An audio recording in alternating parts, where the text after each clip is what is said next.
నమస్కారం. సిరి ఎంటర్టైన్మెంట్ ఛానల్కి స్వాగతం.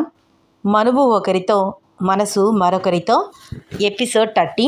స్టోరీలోకి వెళ్ళే ముందు చిన్న రిక్వెస్ట్. ఈ స్టోరీ మీకు నచ్చితే తప్పకుండా లైక్ చేయండి, షేర్ చేయండి, సబ్స్క్రైబ్ చేసి నన్ను ఎంకరేజ్ చేయండి. ఇంకా ఆలస్యం చేయకుండా స్టోరీలోకి వెళ్ళిపోదాం. వెన్నెల, నీకు జరిగిపోయిన గతాన్ని గుర్తు చేసి బాధ పెట్టాలని, పదే పదే నీ చేత తిట్టించుకోవాలని నేను ఇక్కడికి రాలేదు. ఒక్క మాట చెప్పు, నీకు ఇష్టమై నువ్వు ఇతనితో ఉంటున్నావా? ఇష్టమా అంటూ అదొకలాగా నవ్వింది వెన్నెల. నా ఇష్టం అనేది నా జీవితంలో లేదు సూర్య.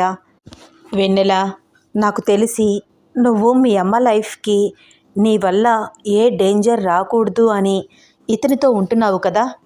ఒకవేళ ఆవిడికి ఏదైనా జరిగితే? ప్లీజ్ సూర్య, అలా మాట్లాడకు. నేను తట్టుకోలేను. చిన్నప్పటి నుంచి అమ్మ నన్ను చాలా కష్టపడి చదివించింది.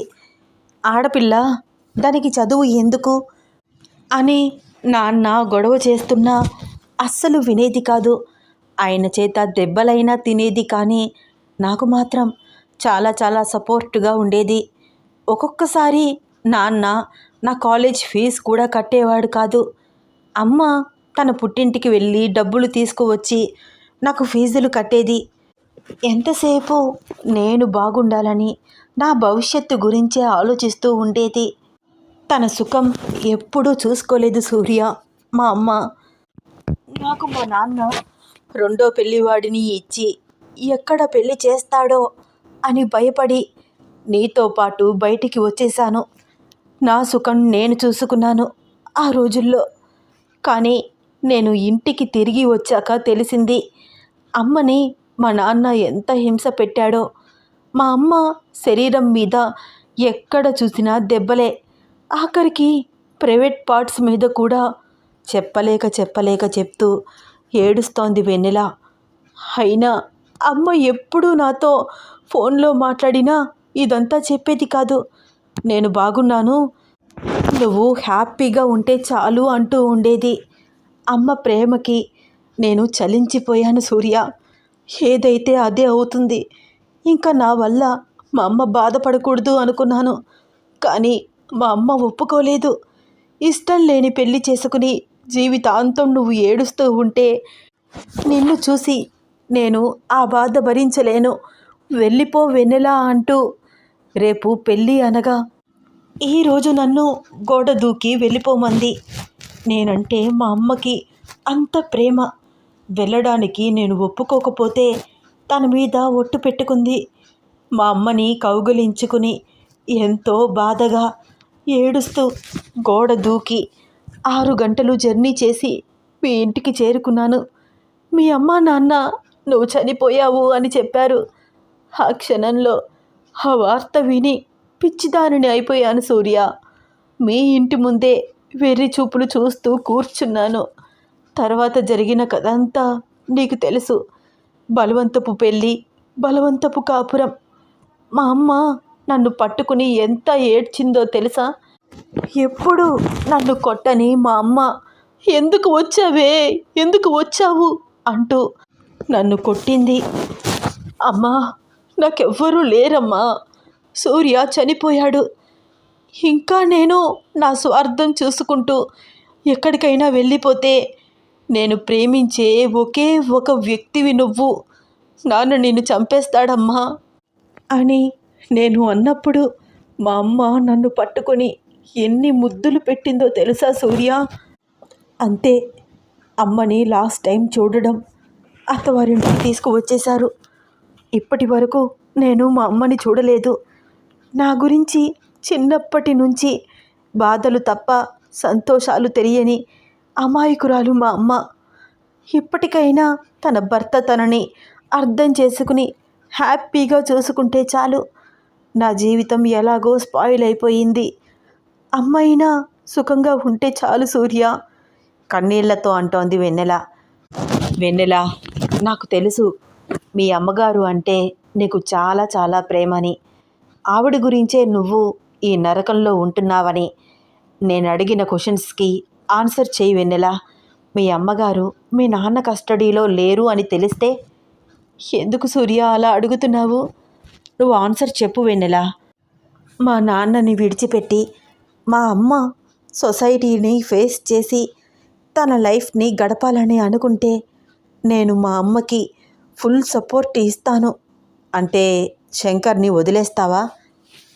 అసలు శంకర్తో కలిసి ఉందే మా అమ్మ కోసం కదా. లేకపోతే ఇలాంటి దరిద్రుడితో ఏ ఆడపిల్ల ఉంటుంది? కన్న కొడుకునే చంపాలని చూసే కసాయివాడు. సో నీకు గత్యంతరం లేక తప్పనిసరి పరిస్థితుల్లో వీడితో ఉంటున్నావు, నిజమే కదా? సూర్య, ఇప్పుడు మనిద్దరి మధ్య ఈ మాటలు అవసరమా? ప్లీజ్ సూర్య, నువ్వు ఇంకా వెళ్ళిపోతాను వెన్నెలా. జస్ట్ 10 minutes మాట్లాడు, వెళ్ళిపోతాను. నిజం చెప్పు. అవును, నాకు వాడితో ఉన్న ప్రతి క్షణం నరకంలో ఉన్నట్లు ఉంటుంది. కానీ తప్పనిసరి పరిస్థితి. నీకు ఒక మంచి అవకాశం వస్తే నువ్వు నీ బిడ్డ హ్యాపీగా సంతోషంగా మిగిలిన జీవితాన్ని గడిపే అవకాశం వస్తే. వెన్నెల పిచ్చిదానిలాగా నవ్వుతోంది. వెన్నెల ప్లీజ్ చెప్పు, ఐఆమ్ సీరియస్.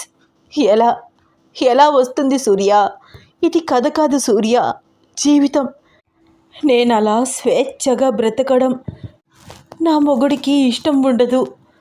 మార్కెట్కి వెళ్ళి 5 నిమిషాలు లేటుగా వస్తేనే ఎవడితో కులికి వచ్చావు అని అడిగే చండాలమైన ప్రవర్తన నా మొగుడిది.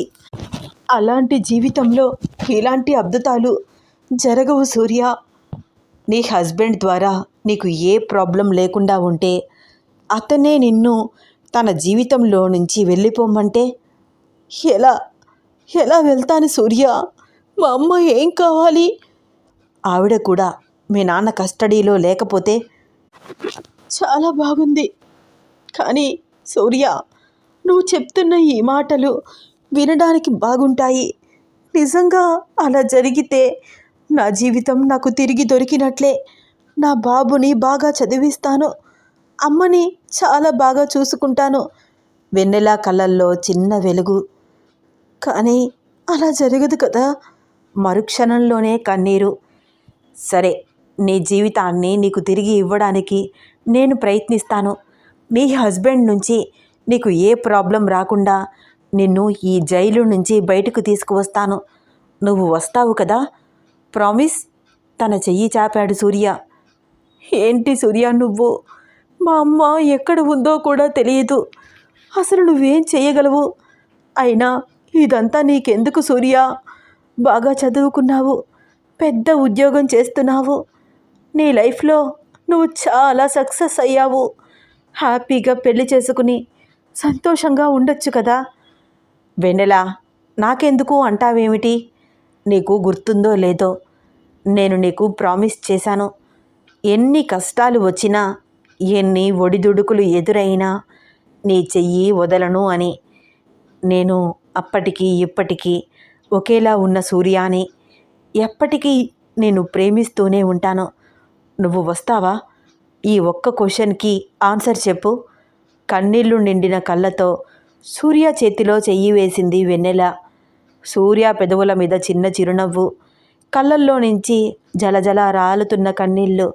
తన మరొక చెయ్యి వెన్నెల చేతి మీద వేసి చిన్నగా తట్టి, ఒక్క వారం వెన్నెల, నీ లైఫ్ నీకు తిరిగి ఇచ్చేస్తాను, నన్ను నమ్ము. బాబు, నువ్వు ఈ వారం రోజులు జాగ్రత్తగా ఉండండి. ఉంటాను అంటూ ఆనందంగా బయటికి అడుగు వేశాడు సూర్య. వెళ్తున్న సూర్య వైపు క్వశ్చన్ మార్క్ ఫేస్తో అయోమయంగా చూస్తూ నుంచుండిపోయింది వెన్నెల.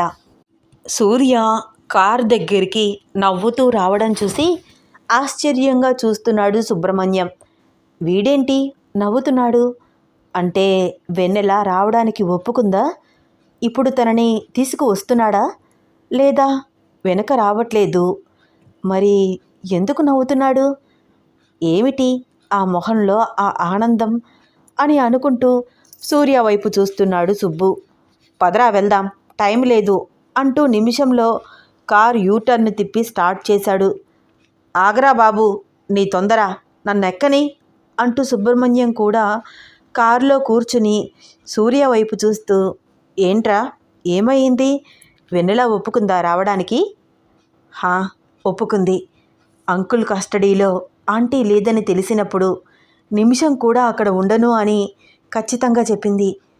సూర్య మాటలు విని అయోమయంగా చూస్తూ, ఒరేయ్, ఆవిడ చనిపోయింది కదా, అదేదో ఇప్పుడే చెప్పేస్తే వెన్నెల మనతో వచ్చేసేద్దిగా. లేదురా, అలా ఒక్కసారిగా తనకి ఉన్న నిజం చెప్పేస్తే వెన్నెల తట్టుకోలేదురా. ఇన్ని రోజులు ఈ నరకంలో ఉన్నదే వాళ్ళమ్మ కోసం. ఇప్పుడు ఆవిడే లేదని తెలిస్తే నెక్స్ట్ మినిట్ పిచ్చిది అయిపోతుందిరా. ఇప్పటికే మానసికంగా చాలా చాలా వీక్గా ఉంది తను. తనకి అలా డైరెక్ట్గా చెప్పకూడదు. పరిస్థితిని చిన్నగా ఎక్స్ప్లెయిన్ చేసి తను నిజాన్ని యాక్సెప్ట్ చేయగలిగే పరిస్థితుల్లో ఉన్నప్పుడు చెప్పాలి. ఒరే, ఏం మాట్లాడుతున్నావో అర్థమవుతుందా? ఆంటీ సేఫ్గా ఉంటే వెన్నెల బయటికి వస్తాను అంది అంటున్నావు. ఇప్పుడు ఆంటీని తీసుకువచ్చి వెన్నెలకి ఎలా చూపిస్తావు? తనని బయటికి ఎలా తీసుకువస్తావు? సుబ్బు, ఎప్పుడైతే వెన్నెల వాళ్ళ నాన్న చనిపోయాడో అప్పుడే వెన్నెలకి పట్టిన సగం దరిద్రం వదిలిపోయింది. వెన్నెల ఫ్రీ బర్డ్ అవ్వాలంటే శంకర్ని దూరం చేస్తే చాలు.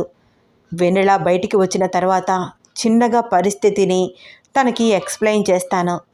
శంకర్ని ఎలా దూరం చేస్తావురా?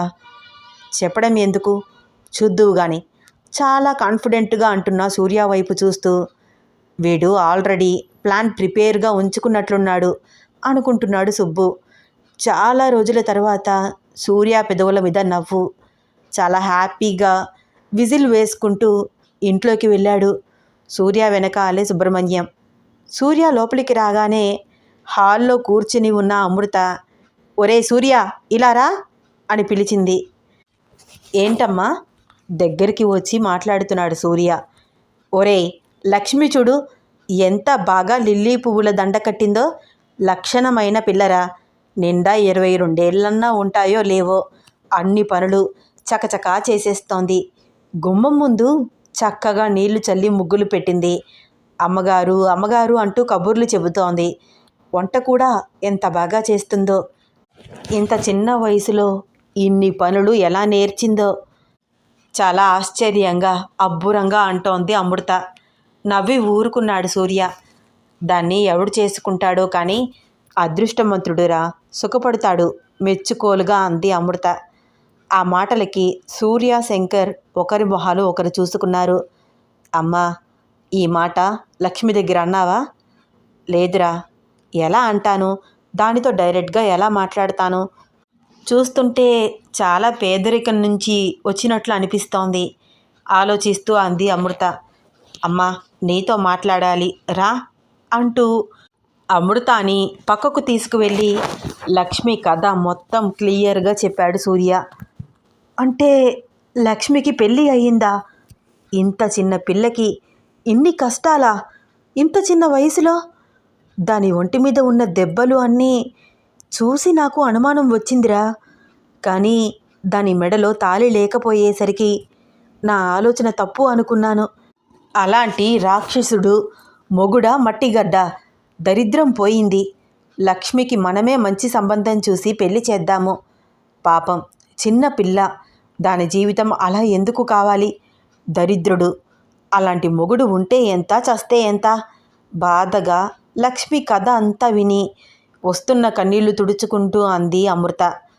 అమ్మా, నువ్వు ఇలా రియాక్ట్ అవుతావని అనుకోలేదు. చాలా పాజిటివ్గా రియాక్ట్ అవుతున్నావు.